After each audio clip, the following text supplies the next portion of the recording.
As Cruzadas, a Igreja Bélica.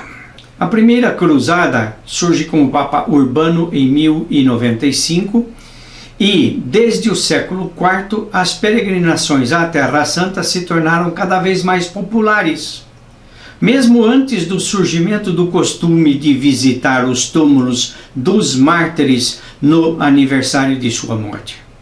Agora o Império era cristão e não mais podia impedir as peregrinações à Terra Santa ou a Roma, onde repousavam os restos de São Pedro e Paulo. A mãe de Constantino, Helena, acreditava ter descoberto os restos da cruz em Jerusalém. Essa descoberta e as basílicas que ela e vários imperadores haviam construído aumentou a atratividade dos cristãos para a Terra Santa.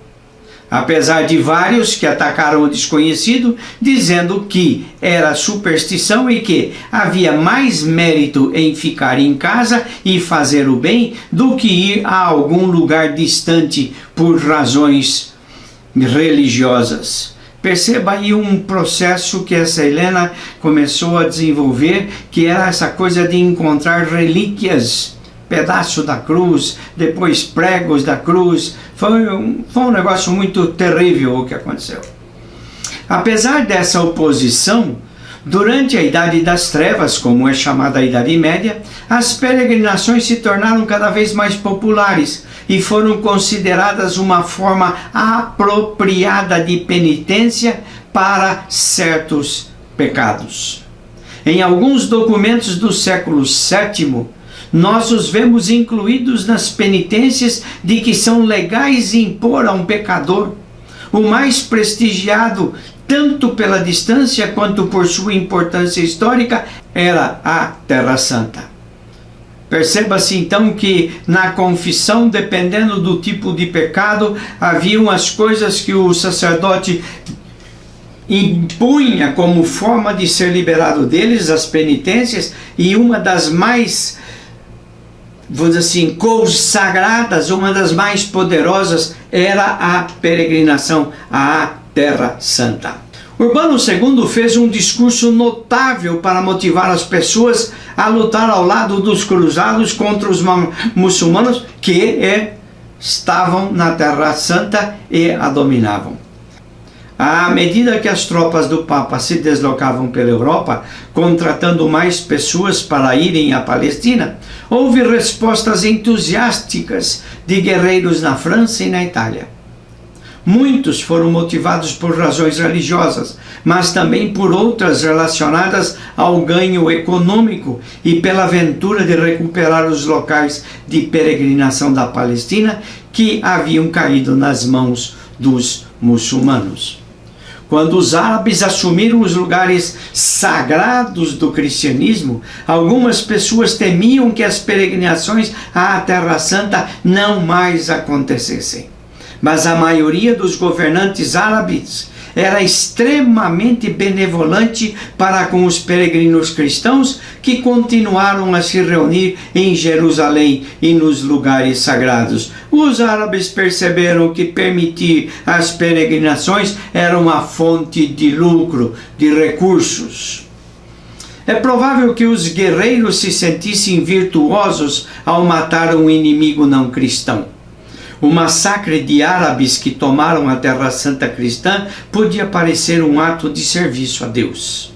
Para animar as cruzadas, Urbano e outros papas que vieram depois dele enfatizaram os benefícios espirituais da guerra contra os muçulmanos.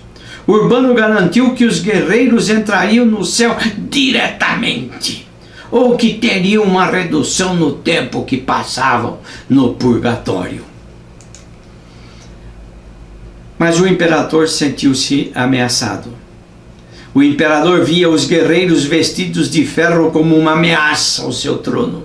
Quando os cruzados descobriram que Aleixo havia negociado com os turcos, eles acharam que era traição e ele negou a primeira parte de sua missão: expulsar os turcos de Constantinopla. Foi um banho de sangue. Com as provisões previstas pelo imperador, o exército foi para o sul e leste para capturar as cidades de Antioquia e Jerusalém. Após a vitória na Terra Santa, houve um banho de sangue. Não faça um único prisioneiro, era a tática usada pelos cruzados. Um observador apaixonado que os soldados tinham sangue atingindo a cintura. Excessos à parte, a verdade é que houve um banho de sangue. Depois de estabelecer o reino de Jerusalém e indicar Godofredo de Bouillon como seu governador, eles deixaram a ofensiva e passaram a ter uma postura defensiva. Construíram castelos, alguns dos quais ainda existem. Nos anos que se seguiram, novas ordens religiosas com características militares e monásticas foram formadas. Os mais famosos foram a Ordem do Templo e o Cavaleiro Hospitaleiro. Essas ordens foram criadas para ajudar os cruzados, mas se tornaram poderosas organizações militares que agiram de forma independente. A primeira cruzada foi a mais bem-sucedida. Apesar desses esforços militares, eles não conseguiram manter os muçulmanos à distância.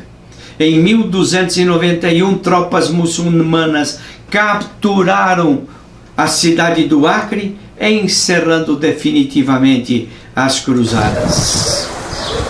Um capítulo, eu diria, vergonhoso da história da igreja.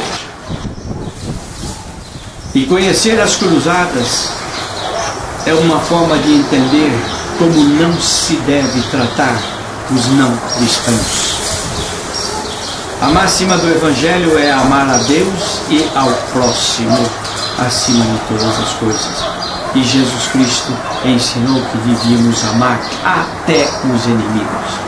Mas a igreja bélica, a igreja que usou do poder das armas para destruir os inimigos, foi uma igreja que foi se enfraquecendo, como nós vamos ver daqui para frente na história das outras cruzadas e na história da Inquisição. Obrigado por me acompanhar.